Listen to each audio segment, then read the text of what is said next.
At the moment, the latest stats from Reiwa currently sitting at 330. Solid performer in a challenging market.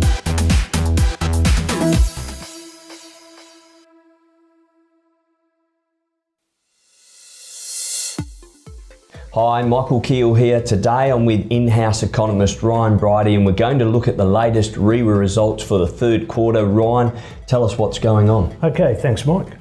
Okay, so the third quarter data showed that our medium house price fell by 1.9% to 505,000. However, sales volumes increased by 4.7%. So basically, sales have increased in dwellings priced around or lower than the medium house price. This is why increased sales, the sales are increasing, but the median price is lower. If we look at this chart here, we can see the top end of our market. We can see a large reduction from the second quarter to the third quarter in sales. This trend carries all the way through until we get to our medium house price. Once we reach that level, we see it reverses and our third quarter sales are much higher than our second quarter sales. So what we're seeing is our real estate market has moved from gains in aspirational suburbs to increased sales volumes in first home buyer affordable suburbs. If we use two examples of Perth Central, which is the corridor from Perth through to the ocean, and the southeast, we can see Perth Central has a median price of 682,000, while the southeast is 400,000. 8% of all transactions occurred over 1 million. However, this is nearly a 30% reduction in transactions, so we can see the top end of the market really starting to come off. At the same time, we can see 32%, which is nearly a third of all transactions, occurred below 400,000. So we see the tighter verification decreasing aspirational suburb sales volumes, but increasing sales volumes in first home buyer affordable suburbs. Very quickly, we're going to compare again Perth Central with the southeast where we are. We can see a reduction in sales volumes at 3.3% for houses, units and 5.9%. However, down in the southeast, we've got a growth of 12.6% in sales for houses, and units has 110% growth in sales, so that's quite significant. Sure is. Okay, so why is tighter verification producing these results?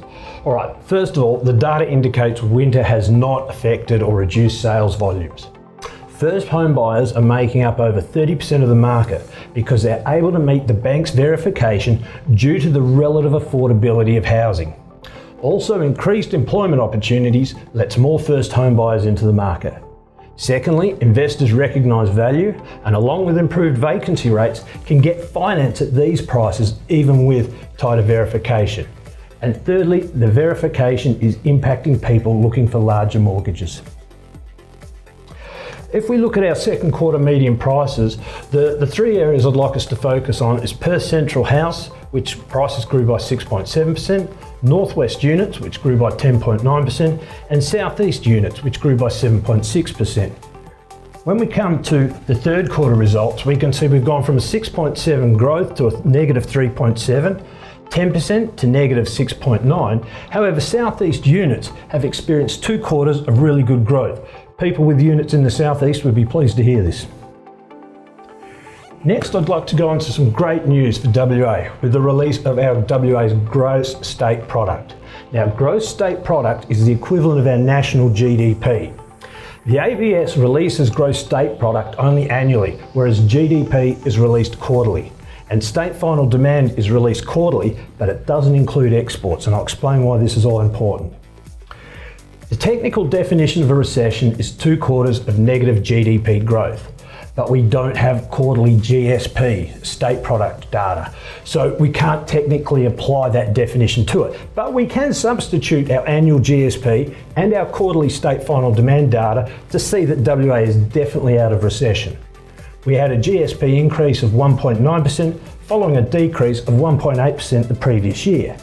And graphically we can see back in the recession we had to have, we moved through. Most of the time we've sat between a 4 to 6% bandwidth, but we can see growth. Then we had our tech recession, our mining infrastructure boom, and then the drop off afterwards. And that drop off, as you can see, going back to 1991, is the first time we went into negative territory. So to pull back out of that is a really good sign. Good sign, yeah.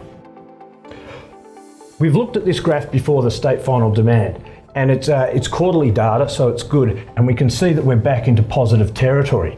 The reason this section stays so much more in negative territory than our state product is this doesn't include exports, and exports have an awful big impact on our economy.